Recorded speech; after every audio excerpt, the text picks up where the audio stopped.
एक बार की बात है, एक नगर में लल्लू नाम के एक नेताजी रहते थे।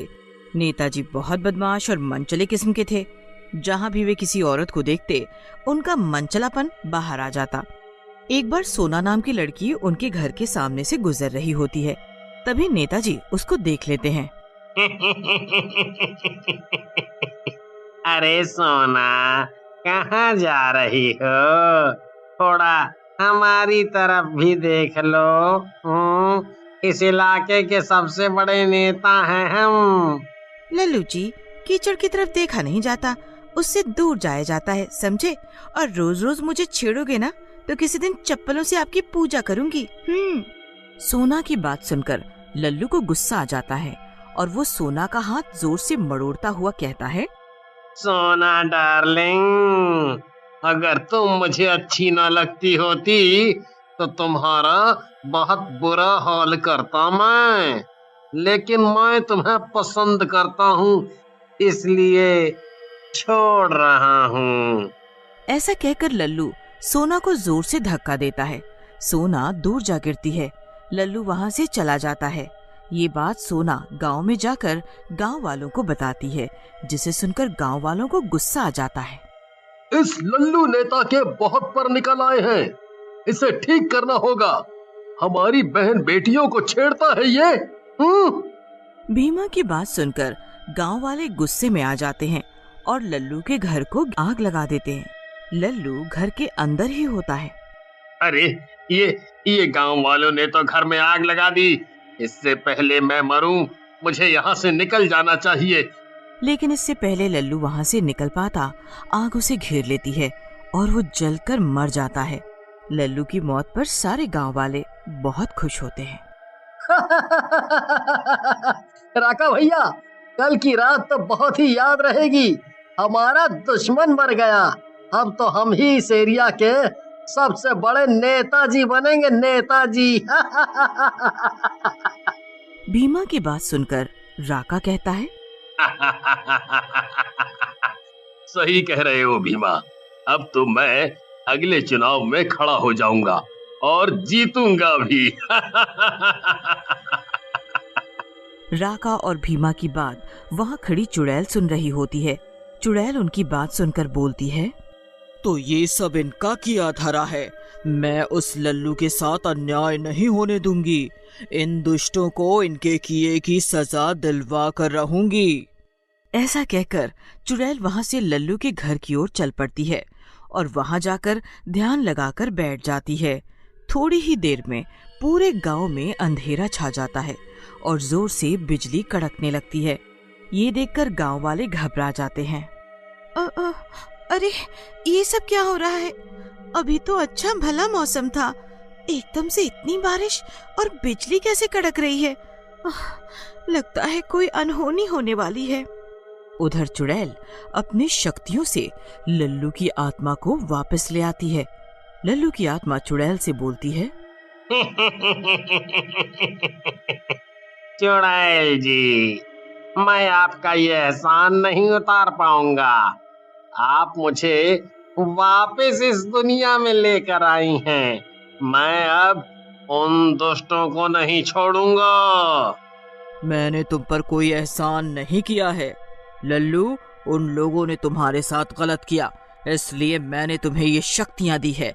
अगर तुम फिर से गलत करोगे तो मैं तुम्हारी शक्तियां वापस ले लूंगी। हाँ। ऐसा कहकर चुड़ैल वहां से चली जाती है। लल्लू का भूत बदला लेने की फिराक में राका के घर पहुंचता है। राका के घर पर बहुत भीड़ होती है। भाइयों, जैसा कि आप सब लोग जानते हो, लल्लू नेताजी के बाद अब इस पूरे गांव में उनकी जगह लेने वाला सिर्फ मैं ही बचा हूं। इसीलिए मैं आप लोगों से कहूंगा कि आप लोग मेरा पूरा समर्थन करें। राका की बात सुनकर लल्लू का भूत बोलता है, देखो तो मुझे मरवा कर इसे समर्थन चाहिए।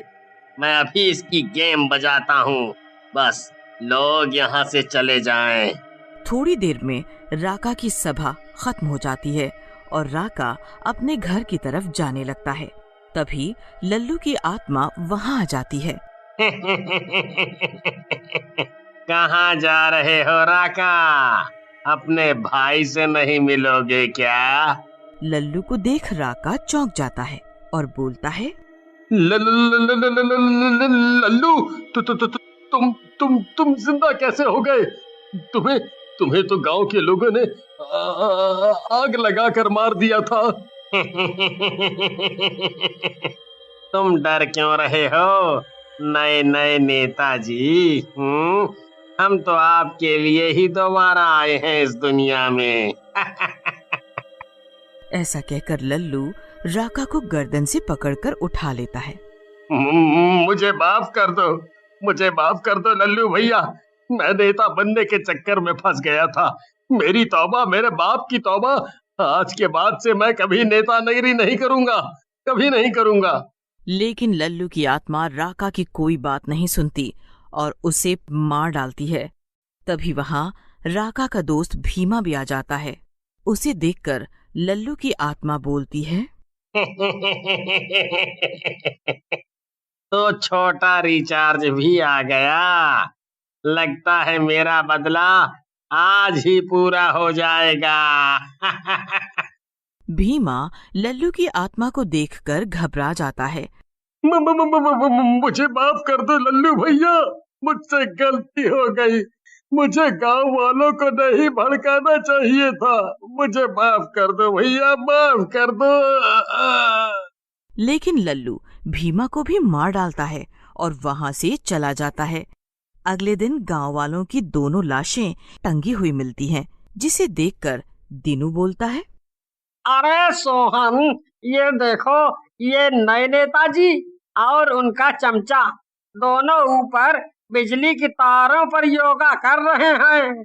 अरे दिन में चढ़ा लिए हो का दीनू? अरे वो उन दोनों की लाशें हैं, लाशें जिन्हें कोई मारकर टांग गया है। हाँ। फिर गांव वाले भीमा और राका की लाशों का अंतिम संस्कार कर देते हैं। उसी रात लल्लू की आत्मा गांव में घूम रही होती है।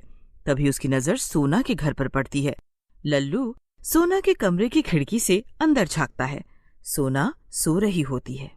ये सोना सोते हुए कितनी सुंदर लग रही है। क्यों ना मैं इससे शादी कर लूं और फिर इसी गांव में रहने लगूं।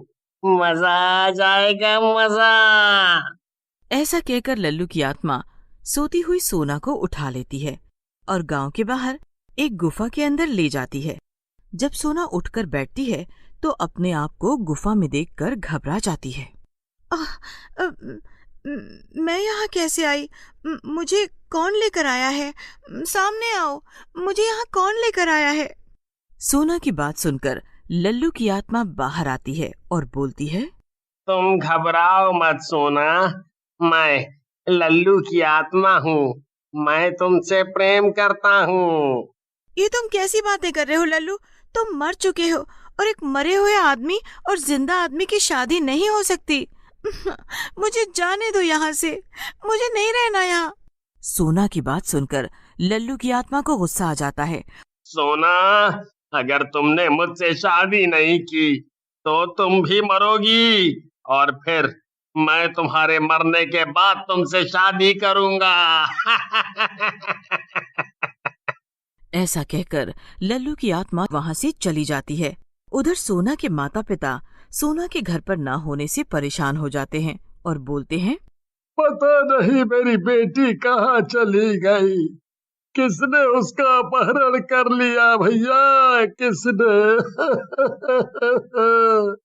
अरे रमेश बाबू, जवान लड़की है, चली गई होगी किसी लड़के के साथ। ये सब क्या बक रहे हो सोहन?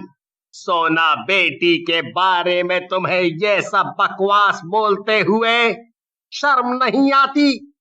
इतनी सुशील और होनहार लड़की है सोना। सरपंच की बात सुनकर सोहन चुप हो जाता है। लेकिन ऊपर पेड़ पर बैठी चुड़ैल गांव वालों की बात सुन लेती है और बोलती है, लगता है ये सब उस लल्लू नेता का किया धरा है। मेरे मना करने के बाद भी इस दुष्ट लल्लू ने गलत काम किया। अब मैं इसे नहीं छोड़ूंगी। ऐसा कहकर चुड़ैल गांव वालों के सामने आ जाती है। चुड़ैल को देखकर गांव वाले घबरा जाते हैं। ये देखकर चुड़ैल बोलती है, आप लोग घबराए नहीं, मैं आप लोगों की जान लेने नहीं आई हूँ, बल्कि आप लोगों को कुछ बताना चाहती हूँ। फिर चुड़ैल गांव वालों को पूरी बात बताती है, जिसे सुनकर सरपंच जी बोलते हैं, चुड़ैल जी, आपने ये सब जो किया पता नहीं सही था या गलत, लेकिन आपकी वजह से हमारी बेटी की जान खतरे में पड़ गई है। अब आप ही उसे बचाइए। मुझे पता चल गया है सोना बेटी को उस दुष्ट ने कहाँ कैद कर रखा है। आप मेरे साथ चलिए। फिर गांव वाले और चुड़ैल गुफा की ओर जाते हैं, जहां लल्लू ने सोना को कैद कर रखा था। तभी वहां लालू की आत्मा आ जाती है। तो तुम गांव वालों ने तुम्हें ढूंढ ही लिया सोना, लेकिन ये टुच्चे गांव वाले मेरा कुछ नहीं बिगाड़ पाएंगे। मैं इन गांव वालों को मार कर तुमसे शादी करूंगा। दुष्ट, मैंने तुझे अपनी शक्तियां इसलिए दी थी कि तू इसकी मदद से अपना बदला ले सके और लोगों की भलाई के लिए कुछ काम कर सके, लेकिन तूने इनका दुरुपयोग किया। मैं ये शक्तियां वापस लेती हूँ। ऐसा कहकर चुड़ैल लल्लू की आत्मा से शक्तियां वापस ले लेती है। जैसे ही चुड़ैल अपनी शक्तियां वापस लेती है, लल्लू की आत्मा जलने लगती है। मुझे माफ कर दो, मुझे माफ कर दो चुड़ैल जी, मुझे अपनी शक्तियां दे दो। मैं कभी गलत नहीं करूंगा, कभी गलत नहीं करूंगा। लल्लू की आत्मा चिल्लाते हुए थोड़ी देर में पूरी जल जाती है और गांव वाले सोना को वापस लेकर गांव चले जाते हैं।